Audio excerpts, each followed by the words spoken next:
Hi guys, welcome back to my mini vlog. And for today's video, andito nga kami ngayon sa Cloud9 para mamasyal at mag-ikot-ikot since last day. And few days na lang ay babalik na ng latest sila ate. So dito namin napili mamasyal. So dito nga muna kami sa may roof deck.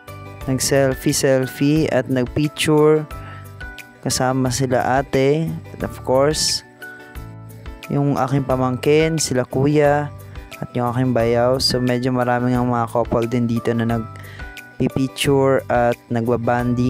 Yung iba kasama din nila yung kanilang family since meron ding restaurant dito sa Cloud9. And andito na nga kami sa may hanging bridge. And si Julie nga yung naunang mag-take ng picture. Gusto niya sana subukan pero medyo nalulula daw siya. So picture na lang dito sa may entrance ng hanging.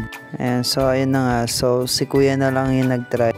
And yun na nga, after niya mag-selfie at mag-picture ay si Kuya Alvin naman ang sumunod na mag-try sa hanging bridge. Syempre nagpa-picture muna si Kuya Alvin, pero itutuloy niya daw ang pag-akyat sa hanging bridge since minsan lang daw ito. So sobrang ganda nga ng view. Kahit second time ko na nakarating dito sa Cloud9, na-amaze pa rin ako sa ganda ng view.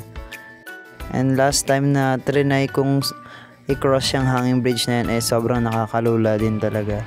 So hindi pwede yung kids below 7 years old na mag-cross, ay sa kabilang bridge na lang kami dadaan. So nakahinabol pa nga namin si Felo at nakipagkulitan pa. So yun na nga, at tinatawid na nga ni Kuya Alvin yung hanging bridge. Kitang kita namin mula sa baba. At grabe, sobrang taas talaga. And ilang minuto lang ay natawid na agad ni Kuya Alvin yung nakakapit na yan. hanging bridge. And timing na rin na maganda ang panahon at hindi umuulan. So yun na nga, medyo marami na rin yung mga bumibisita dito pagpunta namin. So ayan, maraming ang tumatawid sa hanging bridge. Mostly dyan ay mga couples. And yes, nandito na nga kami sa roof deck, sa pinakatuktok kung saan tanaw na tanaw ang 360 views ng Metro Manila mula dito sa Antipolo City. So ayan, medyo ilan lang ang tao dahil today is Tuesday, so medyo parang hindi pa gaanong crowded yung place. Unlike pag mga weekends na talaga namang maraming dumadayo dito. So sobrang ganda at tanaw na tanaw mo talaga yung buong Metro Manila. So meron ka din dyan makikita ng mga nakapadlock.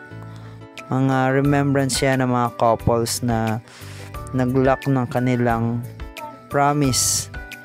At malay ko anong promise yun. So ayan, sulit na sulit nga yung pag-akyat namin dito sa Cloud9. And yes, kaya naman sa mga nais pumasyal dito sa Cloud9 ay mag-ready lang po kayo ng 120 pesos para sa entrance. Pwede nyo nang makita o masilip yung kanilang museum at makakyat doon sa hanging footbridge. So paalala pong muli na hindi daw po inaalaw na tumawid sa hanging footbridge yung mga batang 7 years old pababa. Meron naman daw pong alternate na bridge sa kabila po kung saan pwede dumaan yung mga bata.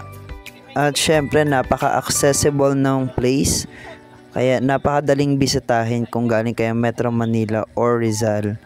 So pwede nyo itong isama sa inyong itineraries. So that's it. Hanggang dito na lang. Thank you for watching mga parikoy.